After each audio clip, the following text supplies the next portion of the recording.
अस्सलामुअलैकुम। चीन के हाथों 20 फौजी मरवाकर भी मोदी सरकार चैन से भीख मांगने पर मजबूर। चीन के खिलाफ कार्रवाइयां करने के लिए भारतीय हुकूमत सिख फौजियों को लाइन ऑफ एक्चुअल कंट्रोल पर ढाल के तौर पर इस्तेमाल कर रही है। लद्दाख से जराये के मुताबिक घुसकर मारने की बड़के मारने वाले भारत की आजकल बोलती बंद है। इसकी वजह सिक्किम और लद्दाख की सरहद पर चीनी फौज की वो नकलो हरकत है जिससे भारतीय फौज और मोदी सरकार के होश उड़ गए हैं। भारतीय मीडिया के मुताबिक चीनी अफवाज डरबोक शेवक के अहम शाहरा से सिर्फ 255 किलोमीटर दूर हैं। मजीद डिस्कस करने से पहले आपको बताता चलूं कि आप देख रहे हैं मारखोर चैनल। अगर आपने अभी तक हमारा चैनल सब्सक्राइब नहीं किया है तो अभी सब्सक्राइब करें, साथ में बेल आइकॉन को जरूर प्रेस करें ताकि लेटेस्ट अपलोड होने वाली हमारी वीडियोस का नोटिफिकेशन आपको बर वक्त मिलता रहे। वीडियो को लाइक करें, शेयर करें अपने दोस्तों के साथ और कमेंट सेक्शन में अपनी राय का इजहार जरूर करें।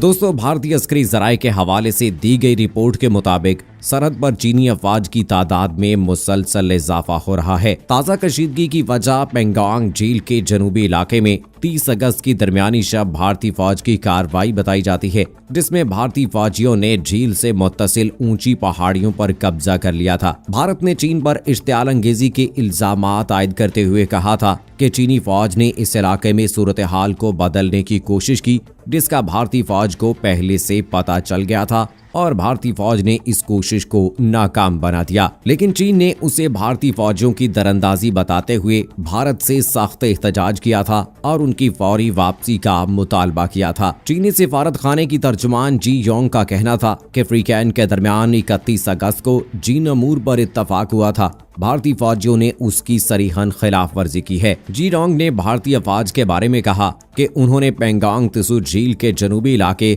और मगरबी इलाके में लाइन ऑफ कंट्रोल को पार किया और ऐसी इश्तियाल अंगेज कार्रवाइयां की जिससे सरहदी इलाके में दोबारा हालात कशीदा हो गए। चीन की जानिब से लद्दाख में भारतीय फौजियों को मारने के बाद मोदी सरकार अभी तक संभल नहीं सकी है। चीन से मुज़ाकरात और मुलाकातें भी जारी हैं, ताहम चीन पीछे हटने को तैयार नहीं। मोदी सरकार को अपोजिशन जमातों की जानिब से भी शदीद दबाव का सामना करना पड़ रहा है। चीन को खुश करने के लिए नरेंद्र मोदी का बयान सामने आया था।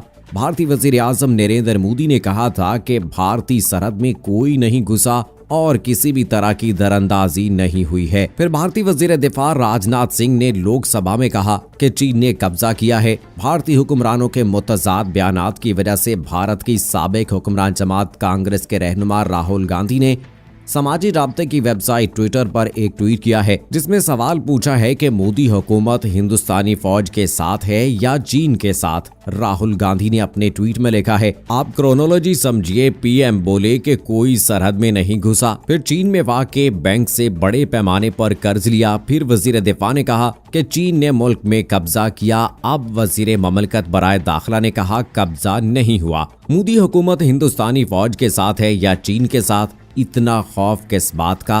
कांग्रेस तर्जमान रणदीप सिंह सरजेवाला ने भी एक ट्वीट के जरिए मोदी सरकार को तनकीद का निशाना बनाया है। उन्होंने कहा कि भारत चीन सरहदी तनाज़े के दरमियान भी मोदी हुकूमत चीनी बैंकों से खामोशी के साथ कर्जा ले रही थी। गुलवान वादी में फौजी कुर्बानी देते हैं, फौज सीना ताने जान हथेली पर लिए खड़ी है। ऐसे में मोदी जी ऐप्स पर पाबंदी लगाकर वाह वाह करवाते हैं और दूसरी जानिब चीन की हुकूमत के बैंक से खामोशी के साथ कर्ज लेते हैं। यही है झूठी हुब्बुल वतनी। नहीं चाहिए चीन का पैसा, मुल्क की खुददारी पर समझौता मंजूर नहीं।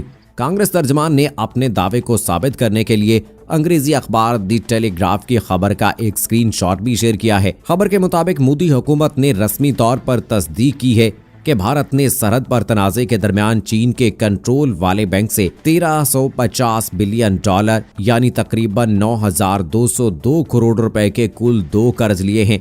4 से 5 माह के दौरान चीन और भारत के दरमियान जबरदस्त कशीदगी देखने को मिल रही है। एक बार दोनों ममालिक की फौजें आमने सामने आईं, जिसके बाद पीपल्स लिबरेशन आर्मी ने हरीफ भारतीय फौज के 20 सहलकारों को मौत के घाट उतार दिया था। अल जजीरा की रिपोर्ट के मुताबिक गुज़श्ता हफ्ते भी एक कार्रवाई के दौरान तिब्बत के मकाम पर चीन की फौज ने भारतीय फौज का कमांडर को हलाक कर दिया था, जिसकी तस्दीक बीजेपी के मकामी सियासतदान ने भी की थी। इससे पहले चीन ने भारतीय वफद से मुलाकात के बाद एक सख्त बयान में कहा कि लद्दाख में सरहदी कशीदगी के लिए पूरी तरह से भारत जिम्मेदार है और अपनी सरजमीन का 1 इंच भी नहीं छोड़ेंगे। अगर जंग शुरू हुई तो भारत के जीतने का कोई इम्कान नहीं, क्योंकि हमारी फौज भारतीय फौज से ज्यादा मजबूत है। दोस्तों, दूसरी तरफ अमेरिकी सदर डोनाल्ड ट्रंप ने चीन और भारत के दरमियान कशीदगी बढ़ने के बाद सालसी की पेशकश की है। भारत और चीन के दरमियान मशरकी लद्दाख में LAC पर तनाज़े की इब्तदा रवां बरस मई में हुई थी और जून के वस्त में वादी गुलवान में दोनों फौजियों के दरमियान होने वाले एक तसादुम में भारत के 20 फौजी हलाक और दर्जनों जख्मी हो गए थे। इस वाक़े के बाद से फ्री कैंप के दरमियान फौजी और सिफारती सतह पर बातचीत की गई और इस हवाले से कई अदवार हो चुके हैं। ताहम किसी पेशरफ्त के बजाय कशीदगी में मजीद इजाफा हुआ है। उधर अमेरिका में कायम सिखों की आलमी तंजीम सिख फॉर जस्टिस के सरबराह सरदार पतवंत सिंह पन्नू ने भारतीय हुकूमत की मुनाफकत के बेनकाब करते हुए कहा है कि चीन के खिलाफ कार्रवाइयां करने के लिए भारतीय हुकूमत सिख फौजियों को लाइन ऑफ एक्चुअल कंट्रोल पर तैनात कर रही है और उन्हें ढाल के तौर पर इस्तेमाल कर रही है। लद्दाख में चीनी फौज के खिलाफ लड़ने वाले भारतीय सिख फौजियों के नाम एक वीडियो पैगाम में सरदार पतवंत सिंह पन्नू ने कहा कि चीन सिखों का दुश्मन नहीं बल्कि भारत और तिरंगा सिखों का असल दुश्मन है। उन्होंने कहा कि ये वही तिरंगा है जिसे 1984 में भारतीय फौज ने अमृतसर में सिखों के मुकद्दस दरबार साहब को मुनहदिम करके वहां लहराया था, जबकि सिखों की नस्लकुशी की गई थी। उन्होंने कहा कि कानपुर में सिख फौजी जवान के 13 दिन के बच्चे को दहकते तंदूर में भून देने का वाकया सिख फौजी कैसे भूल सकते हैं।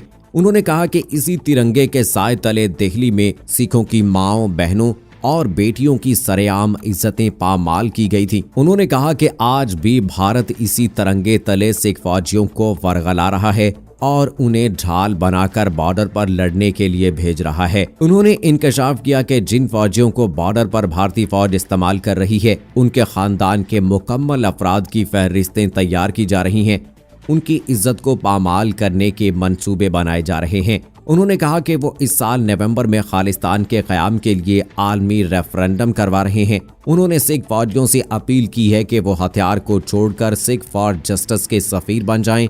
उन्हें जितनी तनख्वाह भारत में मिलती है वो उन्हें इससे 10,000 रुपए ज्यादा देंगे। उन्होंने कहा कि आज इस बात का मौका आ गया है कि सिख फौजियों को बताया जाए कि चीन उनका दुश्मन नहीं बल्कि उनका असल दुश्मन भारत और तिरंगा है। दोस्तों, इसमें कोई दो राय नहीं है कि भारत में सिखों के साथ भी बहुत जुल्म हो रहा है और हम अक्सर सोशल मीडिया पर और उनके मेन स्ट्रीम मीडिया पर ऐसी वीडियोस देखते रहते हैं कि जिसमें मुसलमानों, ईसाइयों के साथ साथ सिखों को भी तशद्दुद का निशाना बनाया जाता है। हत्ता कि यहाँ तक होता है कि जो निचली जात के हिंदू हैं उनके साथ भी बुरा सलूक किया जाता है। सो दोस्तों, इस हवाले से आप नरेंद्र मोदी की इन मजमूम काविशों के हवाले से क्या कहना चाहेंगे और सिख बरादरी को किस तरह से सपोर्ट करना चाहेंगे? कमेंट बॉक्स में अपनी राय का इजहार जरूर कीजिएगा। मुझे अगली वीडियो तक इजाजत दीजिए। फी अमानिल्लाह।